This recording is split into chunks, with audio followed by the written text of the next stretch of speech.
Hello mga kabunso, welcome back to my channel. Ayan mga kabunso, kumusta po ang lahat? Ayan, bago po tayo magbigay ng reaksyon dito sa latest vlog ng ating Bunso Mix Molino, ay binabati ko po muna kayo ng magandang umaga, tanghali, gabi sa inyong lahat. Saan man sulok po kayo ng mundo na roon ay happy lang.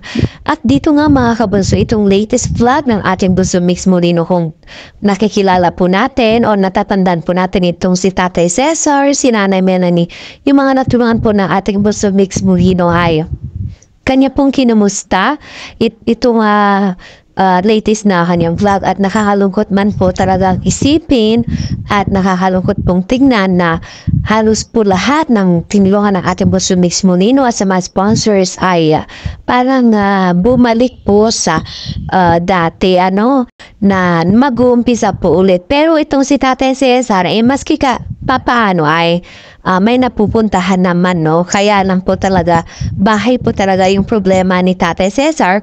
Gawa nga po na itong bagyo na dumaan na sa ating bansa. So, at dito nga mga kabunso, mayroon lang pa akong re-reactan at talaga naman agree ako sa sinabi ng ating Bunso Mix Molino kay Tatay Cesar tungkol nga sa pagtatrabaho ng marangal.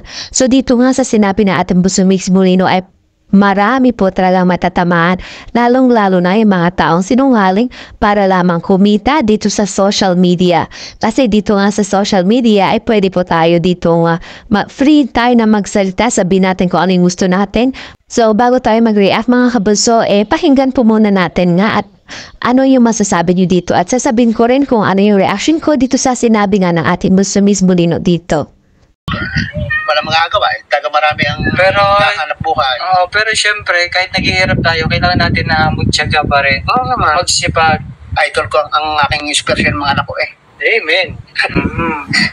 At least kahit pa paano, ikaw nagtatrabaho ka na matino, nasa ayos. Samantalang yung iba diyan, di ba? Yan naman ang pinipilit ko mangyari sa buhay ko.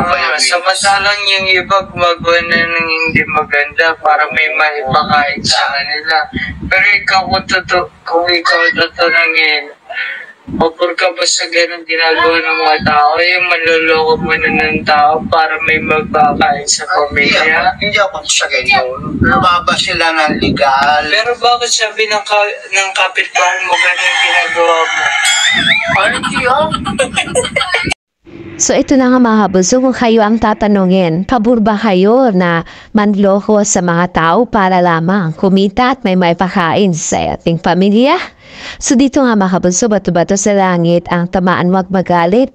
So ito na nga yung mga tao na nanduloko, naninira ng tao, na wala namang ginagawa, sisiraan nila yung isang tao sa ibang tao para lamang makuha yung gusto, para lamang siraan ito, at yung mga tao may tiwala sa kanya ay pumunta sa kanila. Kagaya lamang mga kabunso, ang mga sponsors na kailangan bang siraan itong taong ito para lang pumunta sa iyo yung sponsors, o diba? So may mga tao talaga na ganoon na na-attempt na yung kinikita nila na galing sa pagsisinungaling na-attempt nila ipakan ito sa kanilang pamilya. Huwag ganon mga kabunso, dahil may karma po yan.